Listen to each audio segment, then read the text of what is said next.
Guys, sold out. The attendance was 17,834. Gate was 7.25 million, highest grossing gate in the arena's history.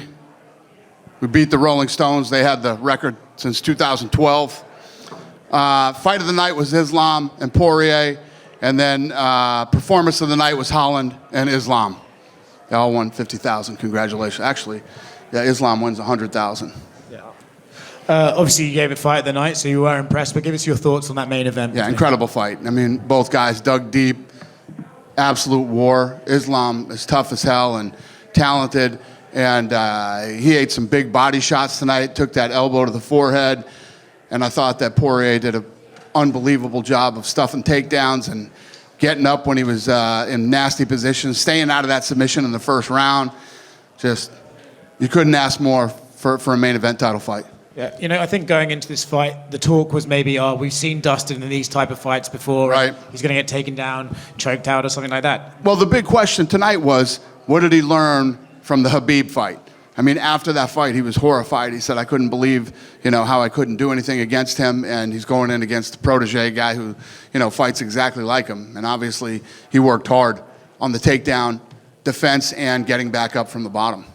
And for him to show that sort of heart, right, he's getting taken down, he's been in that position before against Khabib, but to not quit on himself and to keep fighting, you couldn't really ask for more from him tonight. I agree. And going into this fight, it's he knew what to expect. He knew exactly what to expect, and I'm sure they worked on that a lot in their camp, but you'll have to ask him about that. But he looked great. It was an awesome fight. Yeah, it's fun. He did say in the cage that he thinks this might be it. Do you think he should walk away if he's talking like that, or do you think Dustin has more to offer the sport, and you never know, he might be able to climb back to another title fight in the future? Well, I think last time that we got together and talked after his fight, we were talking about Saint Denis and how he sort of flipped out. And, I say this all the time. Fighters are a very paranoid bunch, they're trying to get me beat or they're trying to do this. We don't do anything. We put on fights. Whether you win or lose is up to you. And I think that Dustin, coming out of the Saint Denis fight, had to have a lot more confidence than he had going in. We put you in these positions to do great things and achieve greatness. And he was that close tonight, coming back and possibly winning a world title. Would you like to see him fight again? It's up to him. It's not up to me. It's up to him. He knows what he wants, doesn't want. He knows how he felt. He knows how he feels right now. That's all up to him. Okay. Listen, he's a star. He can stay around here as long as he wants to. Co-main event, Sean Strickland beat Paulo Costa. There was kind of a weird judges' scorecard in there. They gave it to Paulo, I think. It wasn't weird. It was fucking nuts is what it was. It's insane. That guy should never ref a big fight again. They should kick him back down to the minor leagues and let him work on his judging. It's unbelievable. I mean, how anybody who isn't an absolute fucking lunatic could call that fight a split decision. I don't even know what to say about that. It's insane. That guy shouldn't be judging big fights.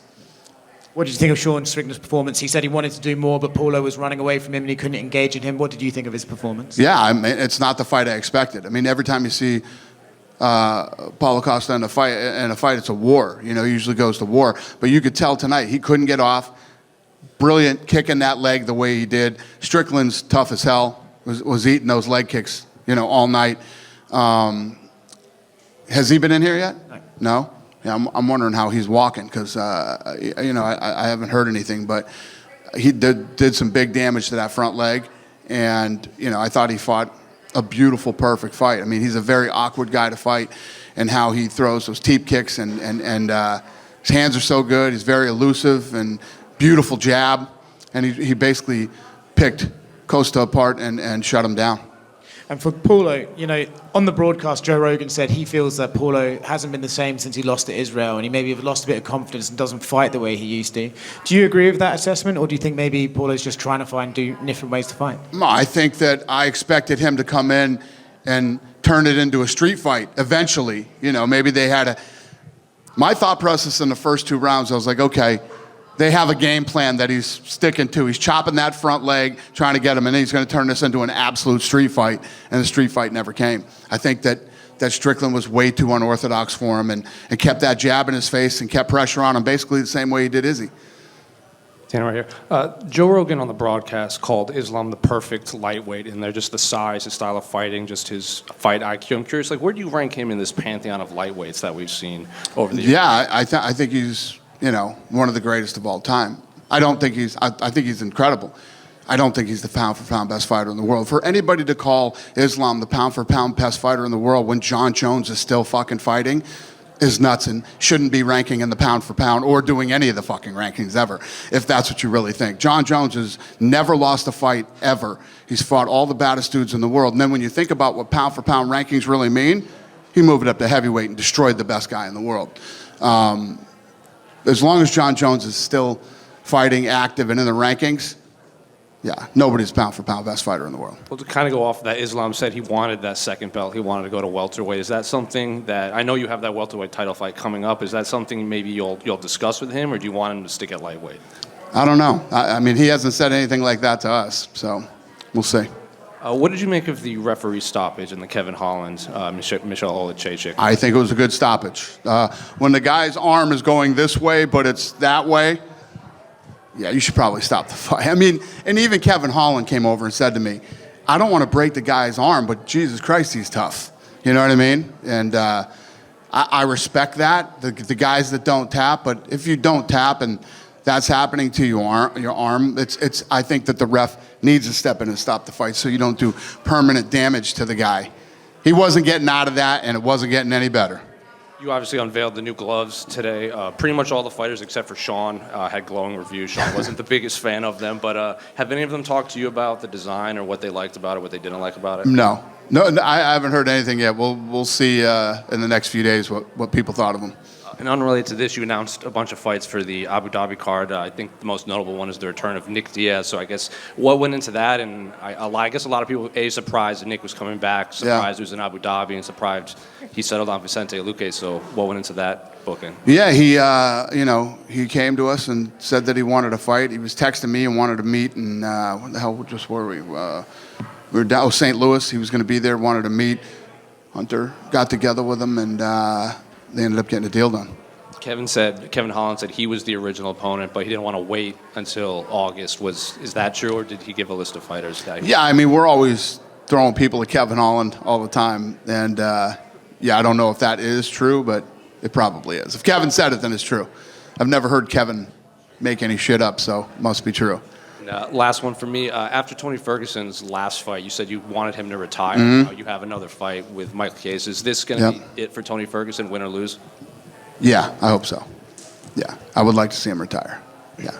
Dan right here. Yep. Just to go back to Islam, he's now on a 14-fight winning streak, which is the third longest in history behind Anderson Silva and Usman. What would it take for him to surpass John Jones in your mind for that pound-for-pound number one? I mean, when you think about what pound-for-pound really means, right? He fought Volkanovski, who's a weight class lower than him.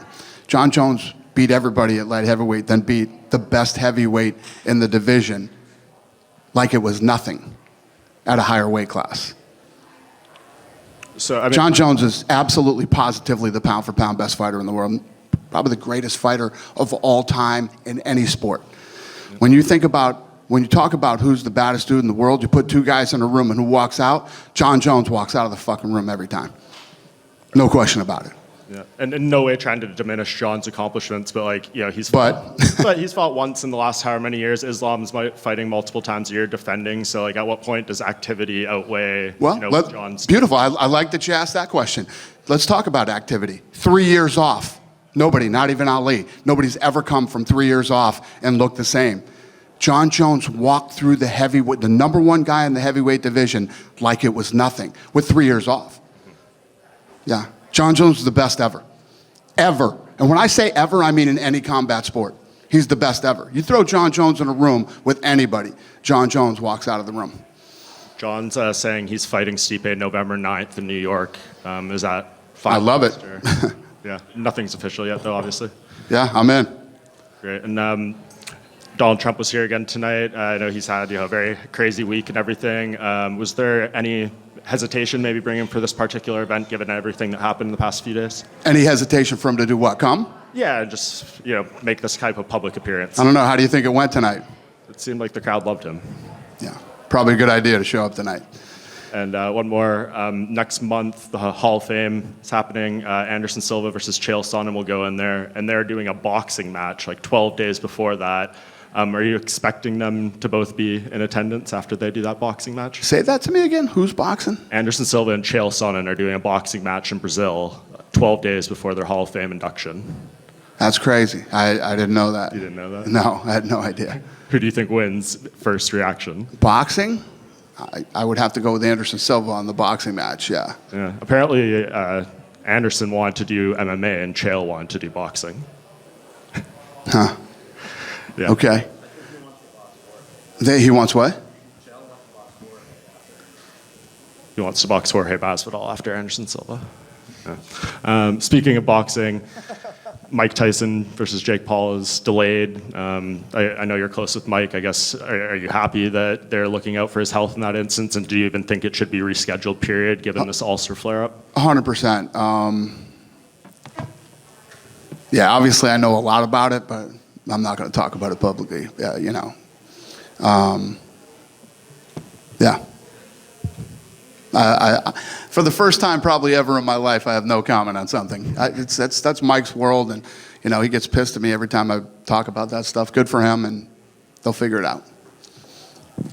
Dana right here. Kind of sticking with the middleweight theme that was tonight. Any progress on the middleweight title fight? Is it Dricus versus Izzy, nearing the finish line, so to speak? Yeah, we're working. Obviously, when it's done, we'll let you know. Thanks. Yep. You earlier were mentioning that you wanted to see what happens with Bilal and Leon Edwards. We're going to get that done. Whatever happens if Bilal gets hurt and Islam does want to step in against Makhachev, against Edwards, excuse me, do you actually think that would ever happen? Would you try and book that if he's healthy and Bilal gets hurt, say? Well, like you're saying, like he was just saying a minute ago when he was talking about Islam, Islam's has accomplished a lot of things in that division. He's done some incredible stuff. I don't know. We'd have to get in and talk about it, look at it, and I don't know. So you're not adverse then to say book him a title fight if the situation was right, you think? Right. Okay. Yeah. Yeah, I mean, the guy has accomplished a lot in his career and obviously in this division. And yeah, we'll look at it. Dana, you spoke about, the crowd a little bit. The first time you guys been here since 2019. Yeah. Just what was your overall thoughts of just the energy? And this place was incredible, man. It was awesome. This place was buzzing all night. They were waiting for something to happen. Yeah, jerseys.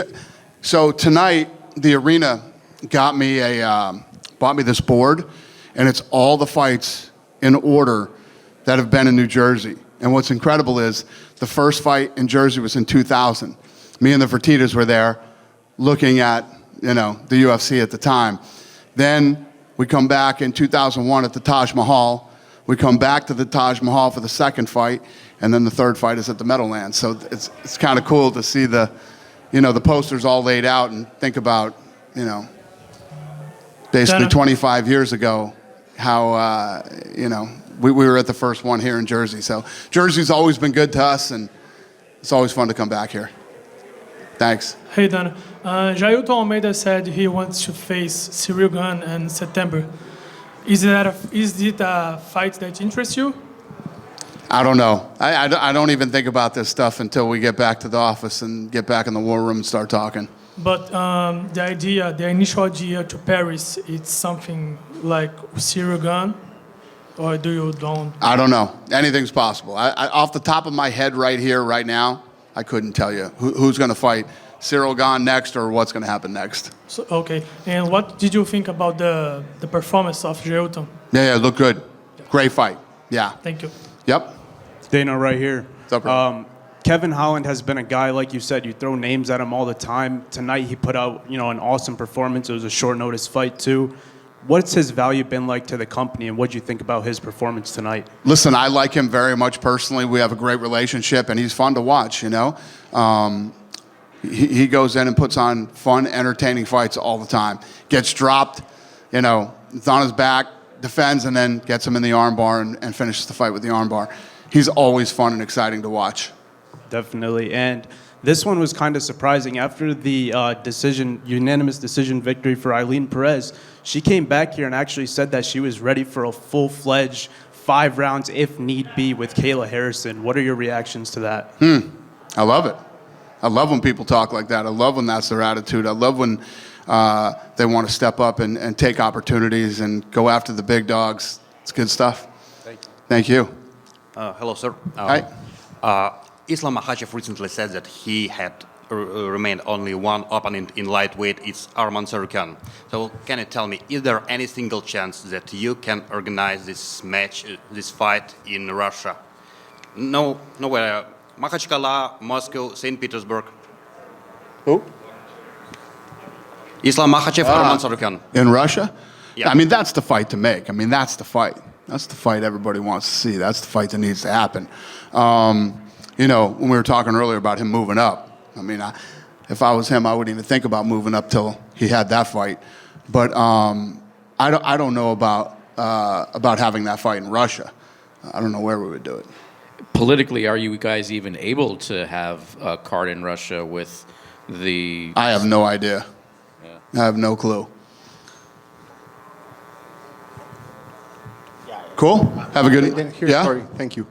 Do you continually think of who could be the next contender for the BMF title? And after what happened in the face-off, do you think Islam could eventually fight for the BMF? We're working on the BMF title right now. Yes, but you know, Islam is, you know, one of the greatest fighters in the world ever in that division, and one of the greatest pound-for-pound fighters in the world. So I don't think he'd be fighting for the BMF, but you know, the Tsarukyan fight is what we like. That's the fight we want to do. And last question, from a businessman point of view, what do you think on the whole ADCC and Craig Jones invitational situation going on? Do you think it's a smart business move? I don't know anything about it. That he booked the submission tournament the same day as ADCC and made like a lot of different prices in terms of money for the submission fighters. Huh. Sounds good to me. I like it. I like his style. Dana, just go two more. What you said about the BMF, that's in the works. Ilia Topuria said he wouldn't fight Max Holloway unless the BMF title was on the line. Is that something that like rubs you the wrong way, or is something? No, it doesn't rub me at all. I love that people love that belt and want to fight for it. I love it. What's the status of that? Are you guys working towards it? Yeah, we're working on a lot of stuff right now. Obviously, we got, you know, we got the Sphere coming up. We got Madison Square Garden. You know, we got a lot of big fights coming up around that time, so we'll get it figured out. Well, a big fight coming up is the next pay-per-view, Conor McGregor's return, of course. Great promo tonight, but we've seen in the past few days there's been like some footage coming out of him having some fun in the clubs and stuff. Does any of that concern you, like 4 or 5 weeks out from the fight? Well, again, you and I, here we are. We were talking about John Jones. John Jones was doing a lot of that stuff too back in the day, and many other fighters throughout history. I don't know what's real on the internet and what's not real on the internet. I don't know timing-wise, and one of them he's got a beard, and one of them he doesn't have a beard, and I have no idea. I don't know if any of that's real or true or whatever, but you know, Conor's not a dumb guy, and you know, this is obviously a big fight for him. He's calling it the best comeback in the history of sports and all that stuff. So we'll see what happens. I'll actually be with him tomorrow, so I'm flying there right now. Yeah. So I'll see what's going on. Yeah, what do you think that scene's going to be like on Monday in Dublin? It's going to be awesome. It's going to be awesome. I'm excited to be going back to Ireland, and I love the people over there. There's always great energy. It's going to be fun. I'm looking forward to it. Dana, far left. Yep. You're far left. Working with WWE a little more closely over the past couple months, I mean, you've had so much success with UFC, WrestleMania. They've been on a hot streak too. Have you been able to work with them, learn from them at all, or has it been more separate? You're with UFC and less with WWE. It's very separate. I haven't worked with them at all. I do what I do, and they do what they do. They're using some of the people from my team to help them in different areas, you know, business-wise. But as far as putting on live events, I mean, WWE is very good at what they do, and we're very good at what we do, and, you know. That's about as far as it goes with me. It is significant to have a former president here, or someone running for president as well. But I think that politics aside, the part of the relationship that gets maybe less heralded is the loyalty. Like you talk about Jersey, the Trump relationship. What you guys have been connected since the '90s. Well, it's like what we were just talking about when the Jersey, the arena here brought me all the fights in line. I wish I had it here. I'd show it to you. But all the fights that have happened in Jersey, and the first one, Bob Meyerowitz owned, and that was in 2000. Me and the Fertitta brothers went to that fight and sat in the crowd and watched it, and then we went to another fight too in New Orleans, and then in 2001 we bought the company. So the first fight on there is the one that we were at watching, looking at the company. The next one is at the Trump Taj Mahal, which Trump, hooked us up. The second one is at the Trump Taj Mahal, and then we left the Taj and went to the Meadowlands. So, yeah, I mean, me and Trump have been friends since 2001. And finally, just as a Boston guy, any prediction for the NBA Finals? What's that? NBA Final prediction, Celtics Mavericks. I'm going to Game 1. I'll be at Game 1, and obviously I'm rooting for the Celtics, and I strongly believe this is their year. Yeah, thank you. Dana, Yep. real quick. So the NBA media rights has been really kind of out in the open and kind of public. Yeah, Dana right here. Hey. Sorry. So the NBA media rights have been really kind of out in the open and in the public. So I guess for you guys when you're up next year, do you think that process will be kind of out in the open, or will it be kind of behind closed doors? Do I think that what will happen? Yeah. I do not think it will be a public conversation. No, I don't ever really talk about money publicly or do any of that stuff. So, is that the poster? Here, give me that poster. So check this out. So, this fight right here was the fight that me and the Fertittas went to. That was here in Jersey, the first one. This one here was our first fight at the Taj.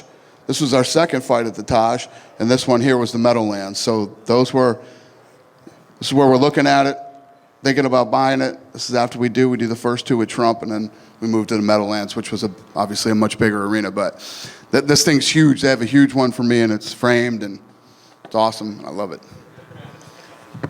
You guys done with me? Who we got? Hi, Dana. Hi. There was the report that Khabib's brother Usman was escorted by the Secret Service from the arena. What happened? Еще раз по-русски скажите. Там ходили новости, что брат Хабиба Усман был с арены проведен Secret Service. There was news about the fact that Usman Nurmagomedov, Habib's brother, was actually escorted from the arena by the Secret Service. Is that true or not? Is it? Dana, what happened was he was in the right here. He was in the fighter section behind the cage, and when Islam got the finish, he jumped over the barrier and jumped into the cage, and then security escorted him. So there you go. Did you hear that? He jumped over the cage after the fight, which you can't do, and security escorted him out. Понял, он перепрыгнул через Yeah, you клетку. can't do that. Yeah. What do you got? Данный вопрос от российских медиа. Если представить, что турнир все-таки состоится в России, вы бы хотели, чтобы его посетил Путин, как сегодня посетил Трамп? Спасибо. Question from Russian media: if, let's say, hypothetically, the fight does take place in Russia, would you like for Putin to come to see the fight, much like Trump came to see the fight today? President Putin. It's funny because any president of a country that comes to a fight, obviously we'd be blown away and honored to have, at any of our fights. So yes, obviously, if it was in Russia, yeah, it would. I'm sure the president of the country would be more than welcome to come. Это всегда очень круто, когда президент страны, в которой происходит бой, приходит на события. Поэтому, конечно же, если будет в России и Путин в это время будет президентом, почему бы нет? Конечно, было бы очень круто, если он придет на наше событие. Have a great night. Thanks, Jersey.